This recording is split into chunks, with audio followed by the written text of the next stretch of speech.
German fighters, escort fighters, were not able to stay above south of England for a long time, so they would leave the bombers on their own. And but nevertheless, the ratio, putting this number of Spitfires in the sky was normal. That was squadron concept.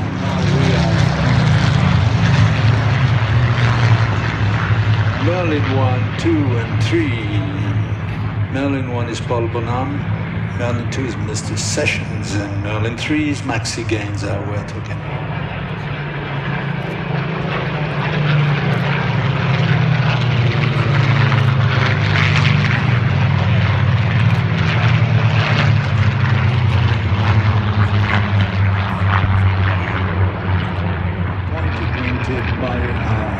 Just a little fairy, which is made of wood, by the way, varnished wood, and which lessens the span of the aircraft and makes it more maneuverable at low altitude. So the clipped wing version was supposed to be a low altitude version, a little bit more than the pointed wing one. But some people will tell you that who cares? A kind of a peculiar approach to it. Well, at the time they were fighting a war, so if the aircraft was serviceable, they would use it as it was. But there was a reason behind the Vietnam War. Really, and it still is really exciting.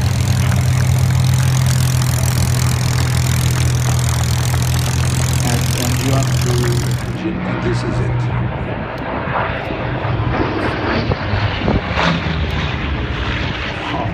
You take the biggest thing you can find and you put the smallest stuff you can design, and with absolutely powerful control surfaces and controls, and you end up with a little monster, which is really an outstanding aircraft, but which came too late to do anything during the war.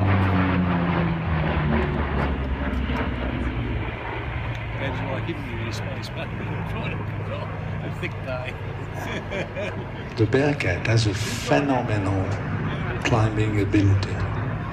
At the time, it was even better than the first jets, which were appearing during the late 40s. And the Bearcat would outclass American Navy jets, early jets, in climbing and maximum speed, of course, but climbing and turning was in a different world. But the jets had arrived, and soon they became the norm. Landing the Corsair, look at these big, huge flaps. You need them to land on a carrier because you need to bring this big, huge piece of aluminum to slow speed to stop it in the length of 2 tennis courts in a carrier. And above us, Pete Kinsey having real fun in the incredible,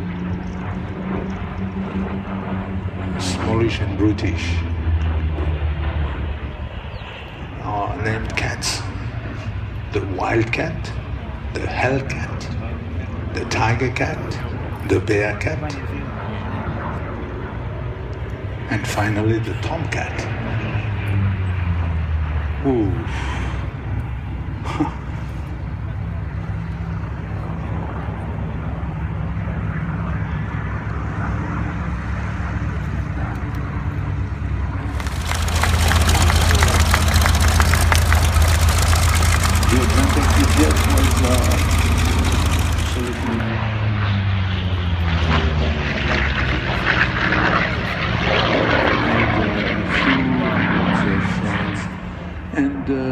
After that, some of the Bearcats were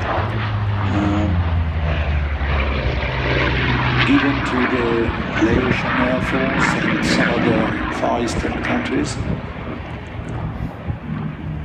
But they were never really the Blue Angels. The official aerobatic team of the US Navy in its early days, they used to fly Bearcats. To depend on the personality of the player, some of them leave the straps, the shoulder straps, and they, well, this big real thing.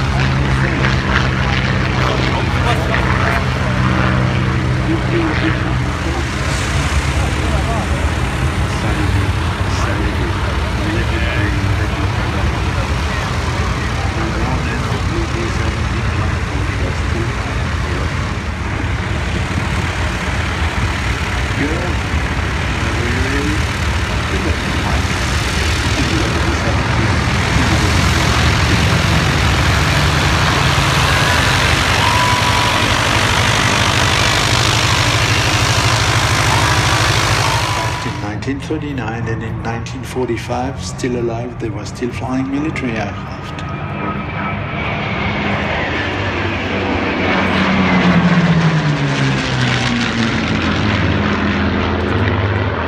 And these little fighters, listening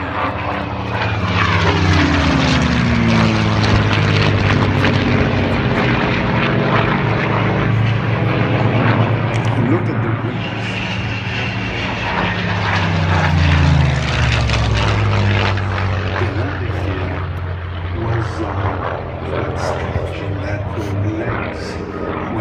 Which also like the Spitfire.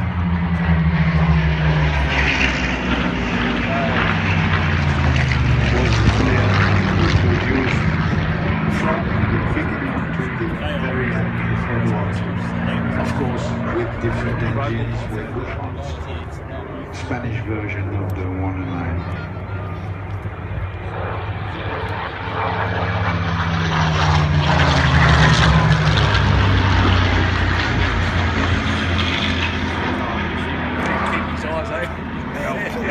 Well, this one, the 109G model, with the real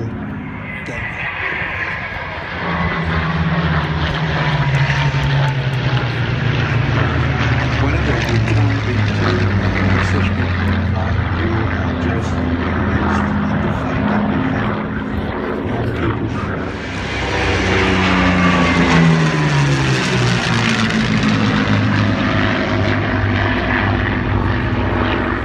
said, okay, give them to us, we'll do something with them, and they called them the Martlet ones, and that's how they really started using when the Americans started having problems with the Japanese Navy, and this is it, this big 3-seat the people who flew this aircraft, the youngest pilot in the history of the US 21st, was an Avenger pilot. He was flying a machine like that.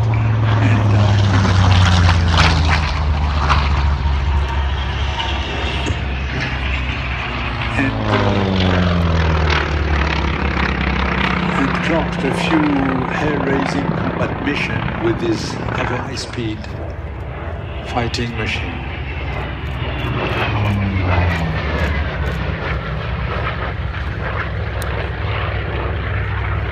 Again, this was Sea Fury, was used during the Korean War.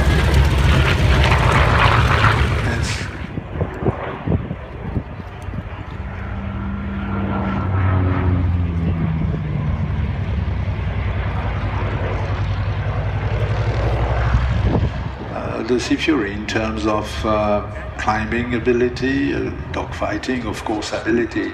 As a piston engine aircraft, it was more maneuverable than a jet, but you had to match the performance of the jet in terms of speed, ability.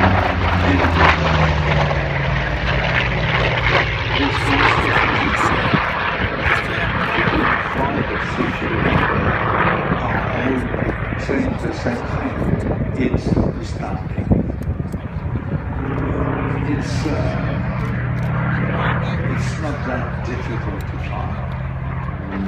It has a range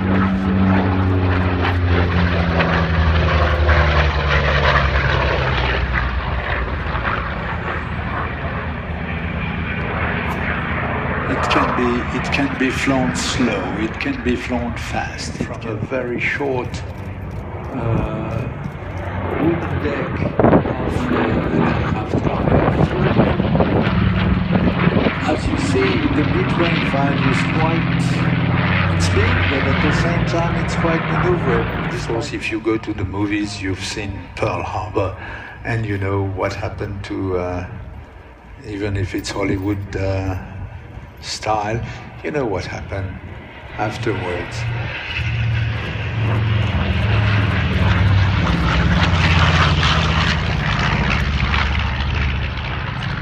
The B-25, when you listen to it, you finally fell in love with it. Well, of course, it's true of most airlines, but this is the one I want if I had the money. That's a flying saucer from Mars. If you try to get back to today we could call it a stealth aircraft because it's so flat and it's really out of this world. It was designed by two gifted gentlemen.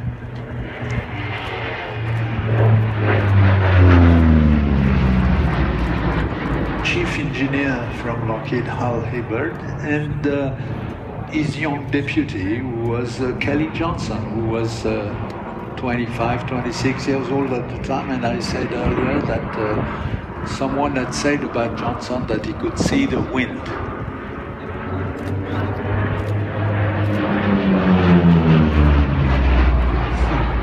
Even the noise, the sound is.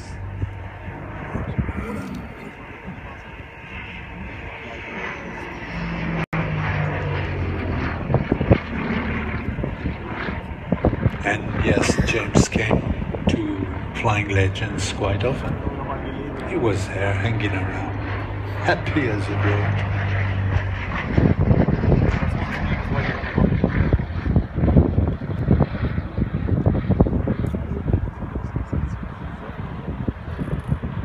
Now, where is that Balbo?